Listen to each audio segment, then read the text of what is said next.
ఓం గురు బ్రహ్మ గురు విష్ణు గురుదేవో మహేశ్వర గురు సాక్షాత్కార పరబ్రహ్మ వీరభద్ర భద్రకాళి మాత నమో నమో లోక మాతపిత పార్వతి పరమేశ్వర ఓం నమస్కారం జయ వీరభద్ర భద్రకాళి ఓం నమ భూద గంగందే నమో నమ. ఇప్పుడు రేపు ఎలక్షన్ రిజల్ట్ వస్తానన్నా ఉదయం నుంచి స్టార్ట్ అవుతుంది 7 గంటల నుంచి మంగళవారము.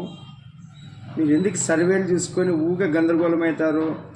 ఆరామస్తానైతేనేమి ఇంకొక చాలా టైమ్స్నో కానీ ఇటువంటివన్నీ ఒకటి భగవంతుని మీద నమ్మకం పెట్టండి. ఆ పరమశివుడు ధర్మాన్నే గెలిపిస్తాడు. ఎవరిని ఎప్పుడు గెలిపించాలో తెలుసు, ఎవరిని ఎప్పుడు తొక్కాలో తెలుసు ఆయనకి. మనము 13వ తారీఖు ఓటు వేసినాము, 4వ తారీఖు తీర్పు శివుడు ఇస్తానా, శివుడు ఆజ్ఞ లేదే ఏది జరగదు. ఊకే మీరు ఎందుకు టెన్షన్ తీసుకొని నరాలు తెగే ఉత్కంఠతో ఊకే టెన్షన్ తీసుకుంటున్నారు? మన ఆయనకి తెలుసు ఎవరిని ఎప్పుడు తీసుకురావాలో. ఇప్పుడు కలియుగం అంతా మన ఆయన వీరభద్రుని చేతిలో వచ్చిందన్న. గతంలో మీరు అనుకుని ఇప్పుడు కొన్ని ఉండా కదా, మన జ్యోతిష్కుడు రకరకాలుగా మనకి వీడియోలు కానీ ఫేక్ వీడియో అన్నీ వస్తున్నాయి. వీళ్ళు గెలుస్తారు, వాళ్ళు వస్తారు, వీళ్ళు వస్తారు. ఇవన్నీ ఊకే మీరు మనశ్శాంతి కోల్పోతారు. ఊకే లేని టెన్షన్ తెచ్చుకుంటున్నారు. మీకు ఆల్రెడీ బీపీ షుగర్లు ఉంటాయి. ఊకే ఎందుకు టెన్షన్ తీసుకుంటారు? ఆ భగవంతుడు అనుకునేదే జరుగుతుంది. ఆ వీరభద్రుడు కొంచెం ఎవరితో రాజ్యం అయిపోయేలా, ఎవరితో పోలవరం కానీ అమరావతి కానీ అన్నీ కట్టించడానికే మన ఆయన దిగినాడు. ఇప్పుడు రామ మందిరం 600 సంవత్సరాలు 500 సంవత్సరాలు అయినా జరగలేదు. అటువంటిది జరిగినా కానీ ఈరోజు మన ఆయన ఆగలేదు, ఏది జరగదు. మన ఆయన దిగినాడు. మన ఆయన రాకతోనే కరోనా అంటే ఒకసారి భయం చూపించాడు మనుషులకి. మనుషులు ఊకే ఆ సర్వేలు, ఈ ఎగ్జిట్ పోల్స్ ఇవన్నీ మీరు ఆడుకునే జగన్నాటకం. మనమంతా తోలుబొమ్మలు. మనం చెప్పినట్లు విన్నాడు శివుడు. శివుడు ఏమనుకుంటే అది జరిగి తిరుగుతాడు. ఇన్ని రోజులు మన చేతిలో పెట్టినాడు కదా, విచ్చిలు విడతడంతో తయారయ్యి గందరగోళం చేసినాం.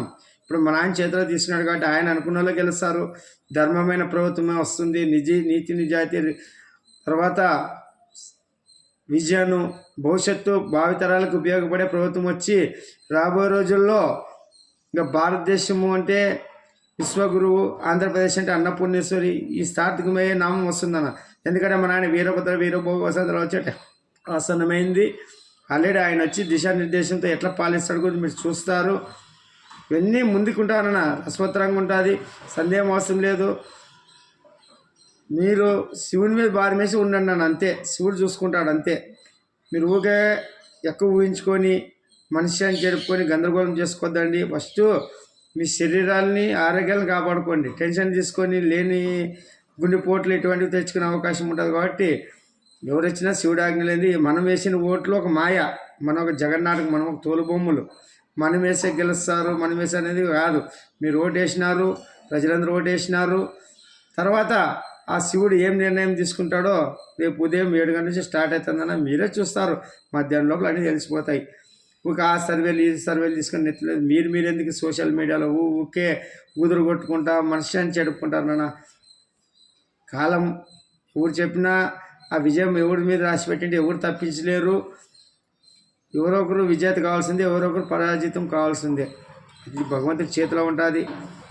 ఆ వీరభద్రుడు ఇంక అన్నీ ఆలోచించే నిర్ణయం తీసుకుంటానన్న. మన వీరభద్రుడి మీద భారం వేస్తుంది. ధర్మమే గెలుస్తుంది, నీతి నిజాయితీవంతమైన పాలన వస్తుంది. ఇది మనం కూడా నమ్మాలా. ఆ నమ్మకమే మనల్ని గెలిపిస్తుంది. ఈరోజు కలియుగంలో ఇన్ని గందరగోళాలు ఇన్ని వచ్చినా భగవంతుడు గట్టిగేస్తున్నాడు కాబట్టి మనం బతుకుతున్నాం, చేస్తున్నాం, సమస్యలు తప్పించుకుంటున్నాం, ఎన్నో గండాలు తప్పించుకుంటున్నాం, విపత్తుల నుంచి కూడా తప్పించుకుంటున్నాం. ఈరోజు ప్రజల్లో భవిష్యత్ అంతా వచ్చే పార్టీల మీద ఉంటుంది. ఆ పార్టీ ఏదనేది మన ఆయన చూపిస్తారు రేపు. దాని మీద ఆంధ్రప్రదేశ్, భారతదేశ భవిష్యత్తు అన్నీ ఉంటాయి. పైన బీజేపీ గందరగోళం ఏం అవసరం లే. అక్కడ మన ఆయన ఆల్రెడీ చేతిలో తీసుకునే టైం అవసరమైంది. బీజేపీని తీసుకునే పాలిస్తాడు మన ఆయన వీరభద్ర వీరభోగవసంతరాలు. ఇప్పుడు వ్యక్తులు ప్రమాణ స్వీకారం